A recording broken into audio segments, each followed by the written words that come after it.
Hi, I'm Russ Rolling, and this is my audience. And me again.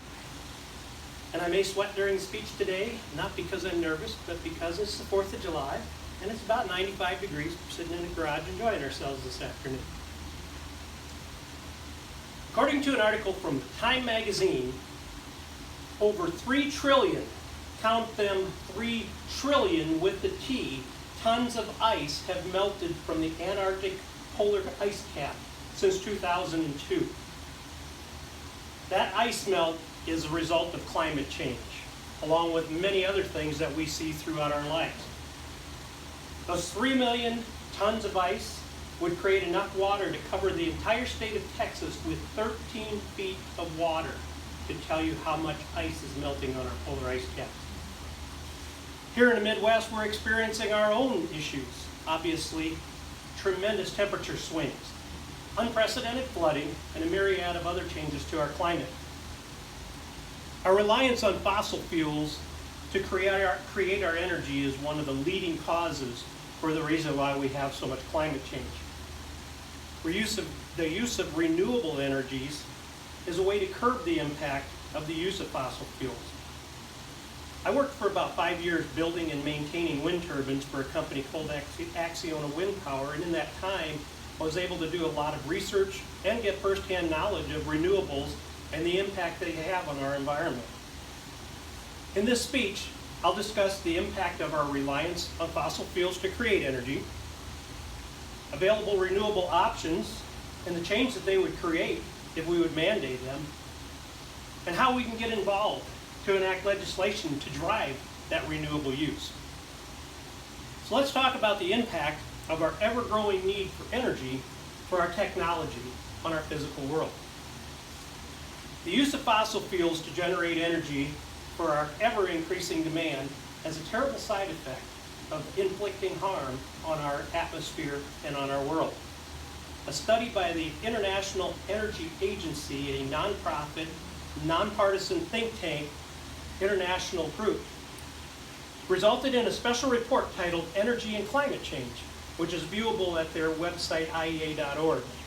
The study provides evidence of a direct link between carbon dioxide and other greenhouse emissions and climate change.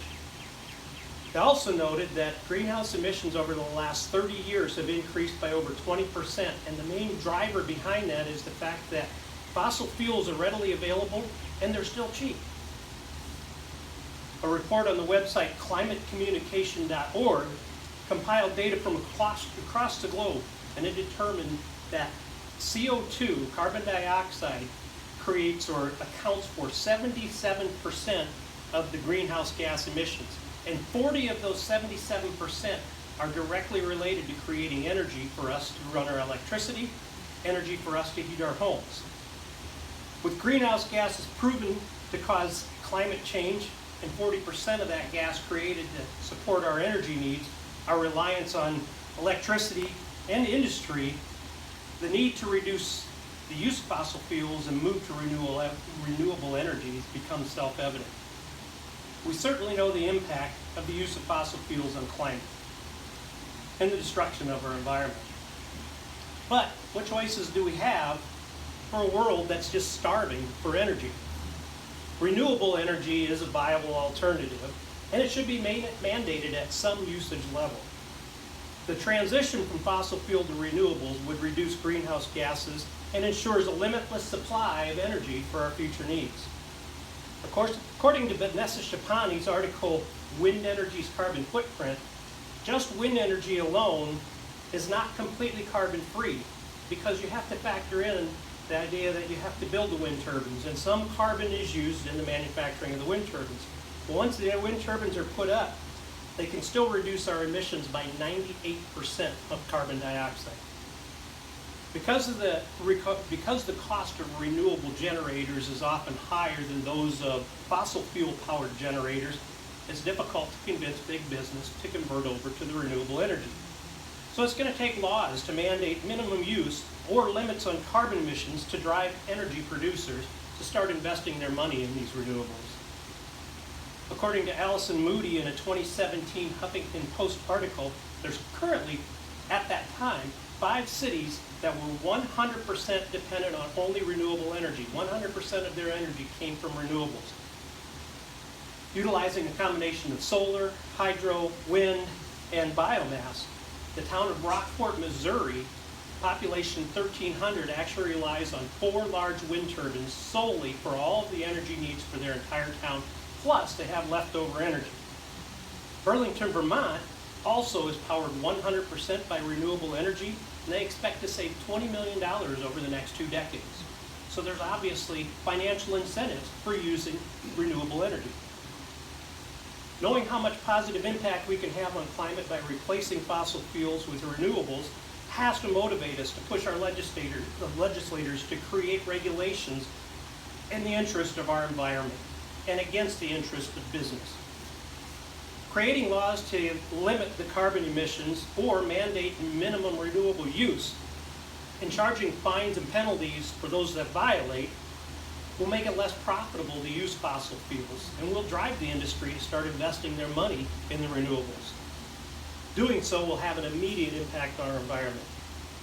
For an example, if a utility who produces electricity chooses to install a 600 megawatt wind farm, which is enough, by the way, to power 400,000 homes, 400,000 off of 600 megawatts.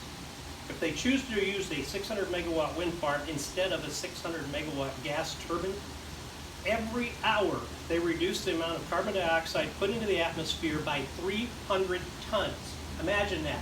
300 tons an hour of carbon dioxide are emitted by that gas, or 300 tons more are emitted by the gas generator than renewable energy. So, in conclusion, as climate changes from decade to decade, enacting legislation to drive change must occur to save our world from even greater harm. Climate change is real, and it's proven that it's been linked to carbon dioxide emissions. Renewables can reduce carbon dioxide emissions by over 95%, but they're more costly. The only way to motivate business to invest their money in renewables is to enact legislation that creates a cost for continued use of fossil fuels to generate energy. We all want to leave this world with a better environment than what we entered it. The only effective way we can do that is to push for legislation to use renewable energies. Get involved. Call your senators, call your congressmen, tell them to put limits on carbon emissions now. Extremes of climate change can be seen across the globe. We need to be concerned and we need to get involved. Change can't happen without us.